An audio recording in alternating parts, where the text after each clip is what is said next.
नमस्ते बच्चों। आशा करती हूँ आप सभी लोग अपने अपने घरों में सुरक्षित होंगे। बच्चों, आजकल हम सभी लोग एक महामारी से जूझ रहे हैं। कोरोना वायरस की वजह से हम सभी लोग अपने अपने घरों में बंद हैं, इसीलिए सुरक्षित हैं। इस समस्या का एकमात्र उपाय सावधानी और स्वच्छता है। बच्चों, बार बार आप अपने हाथ साबुन से धोते रहिए और आप अपने घरों में ही रहिए, घर के बाहर ना निकलिए। अगर घर के बाहर निकलना बहुत ज़रूरी है तो जब भी बाहर निकलिए तो मास्क पहनिए और जहाँ भी जाइए लोगों से कम 2 फीट की दूरी बनाकर रखिए और सावधान रहिए। तो बच्चों, चलिए हम आज का पाठ प्रारंभ करते हैं।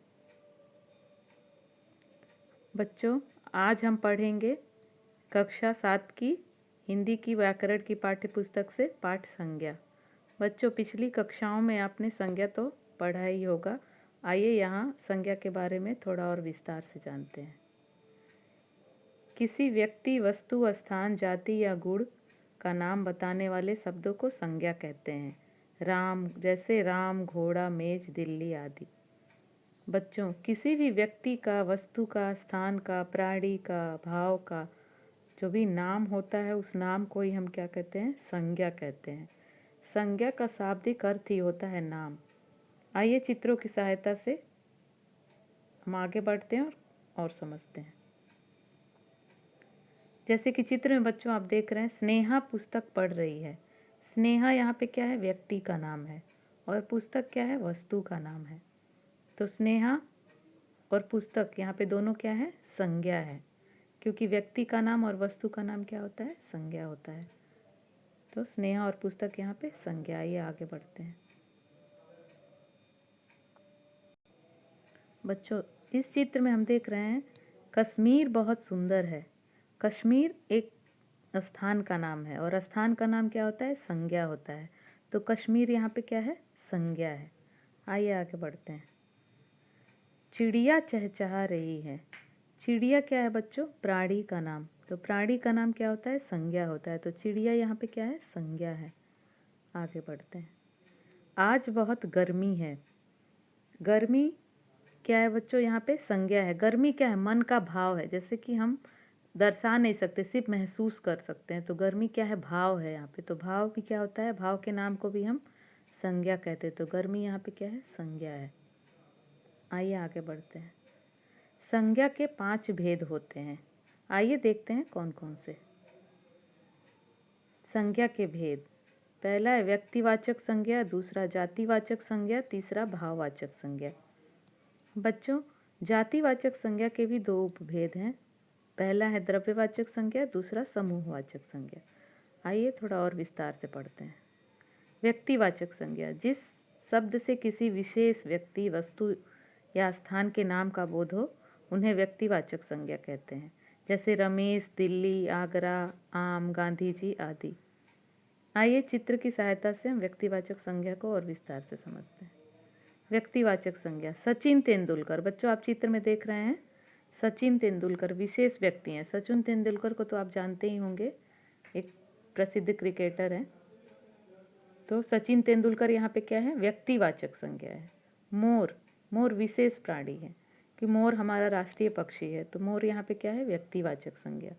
रामायण, रामायण हिंदुओं का एक पवित्र ग्रंथ है, विशेष वस्तु है। तो रामायण यहाँ पे क्या है? व्यक्तिवाचक संज्ञा। ताजमहल विशेष स्थान है, एक प्रसिद्ध दर्शनीय स्थल है ताजमहल। ताजमहल विशेष स्थान है, तो ताजमहल यहाँ पे क्या है? व्यक्तिवाचक संज्ञा। जातिवाचक संज्ञा, जिन शब्दों से एक ही प्रकार के प्राणियों, वस्तुओं तथा स्थानों के नाम का बोध होता है वे जातिवाचक संज्ञा कहलाते हैं। जैसे कि चित्र में आप देख रहे हैं कार। कार बच्चों कई प्रकार के होते हैं, देसी कंपनी के, विदेशी कंपनियों के, और बहुत सारे कार के मॉडल होते हैं। तो जब हम कार का प्रयोग एक शब्द के रूप में कर रहे हैं तो पूरी कार जाति का बोध हो रहा है। तो कार क्या है? यहाँ पे जातिवाचक संज्ञा है। जैसे औरत, अगर हम औरत शब्द का प्रयोग करते हैं तो औरत से पूरी औरत जाति का बोध होता है। तो औरत क्या है? जातिवाचक संज्ञा है। पक्षी, पक्षी जैसे हम पक्षी शब्द प्रयोग करते हैं तो पक्षी में सभी प्रकार के पक्षी आ जाते हैं। तो पक्षी, पूरी पक्षी जाति का बोध होता है। तो पक्षी क्या है? जातिवाचक संज्ञा है। जैसे कि नगर, शहर, देश, ऐसे जो भी शब्द हैं वो सब क्या है, जातिवाचक संज्ञा है। आइए आगे बढ़ते हैं। बच्चों हमने पढ़ा है कि आगे पढ़ा है ना, जातिवाचक संज्ञा के दो और उपभेद हैं, द्रव्यवाचक संज्ञा और समूहवाचक संज्ञा। तो आइए पढ़ते हैं द्रव्यवाचक संज्ञा क्या है। जिन शब्दों से किसी द्रव्य, धातु या पदार्थ का बोध होता है वे द्रव्यवाचक संज्ञा कहलाते हैं। जैसे कि पानी, दूध, सोना, चांदी, गेहूँ, चावल, ये सब क्या है, द्रव्यवाचक संज्ञा। जैसे कि पानी और दूध क्या है, द्रव्य हैं। सोना चांदी क्या है, धातु हैं। गेहूँ और चावल क्या है, ये खाद्य पदार्थ हैं। तो ये सब क्या है, द्रव्यवाचक संज्ञा होते हैं। आइए आगे पढ़ते हैं। समूहवाचक संज्ञा। जो शब्द किसी समूह या समुदाय का बोध कराते हैं वे समूहवाचक संज्ञा कहलाते हैं। जैसे कि उदाहरण में हम ले सकते हैं सेना। सेना बच्चों क्या है, समूह का बोध कराती है। जैसे बहुत सारे सैनिकों को मिला के एक सेना बनती है, तो सेना क्या है, समूह का बोध कराती है। तो सेना क्या है, समूहवाचक संज्ञा है। जैसे कि परिवार, कई सारे व्यक्तियों को मिला के परिवार बनता है, तो परिवार क्या है, समूह का प्रतीक है। तो परिवार क्या है, समूहवाचक संज्ञा है। जैसे कि कक्षा, बहुत सारे छात्रों को मिला के एक कक्षा बनती है, तो कक्षा क्या है, समूहवाचक संज्ञा है। आइए आगे बढ़ते हैं। भाववाचक संज्ञा। जिन शब्दों से किसी प्राणी या वस्तु की स्थिति, भाव या दशा का बोध होता है वे भाववाचक संज्ञा कहलाते हैं। जैसे कि बुढ़ापा, मित्रता। बुढ़ापा यहाँ पे जैसे कि आप चित्र में देख रहे हैं, यह व्यक्ति की दशा का बोध करा रहा है, तो बुढ़ापा क्या है, यहाँ पे भाववाचक संज्ञा है। मित्रता, मित्रता को हम दर्शा नहीं सकते। मित्रता क्या है, मन का भाव है, भाव है। तो भाव जिसे हम सिर्फ महसूस कर सकते हैं, तो मित्रता यहाँ पे क्या है, भाववाचक संज्ञा है। जैसे कि सुंदरता, कुरूपता, किसी भी व्यक्ति का गुण, दोष, जैसे बेईमानी, ईमानदारी, ये जो भी भाव होते हैं, ये सब गुण, दोष, भाव, ये जो भी होते हैं सब क्या है, भाववाचक संज्ञा होते हैं। तो बच्चों आज हमने पढ़ा है संज्ञा, और आशा करती हूँ आप लोगों को समझ में आया होगा। और चलिए हम गृह कार्य देख लेते हैं। बच्चों आपने पढ़ा है संज्ञा के भेद। संज्ञा के भेद कितने प्रकार के होते हैं आपने पढ़ा अभी। संज्ञा के भेद 5 प्रकार के होते हैं।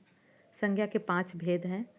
तो आप संज्ञा के जितने भी भेद हैं सबके प्रत्येक भेद के 5-5 उदाहरण लिखिए, यही आपका गृह कार्य है। और अब हम मिलेंगे अगली कक्षा में अगले पाठ के साथ। तब तक के लिए आप घर में ही रहिए, सुरक्षित रहिए और अपने माता पिता का कहना मानिए। धन्यवाद।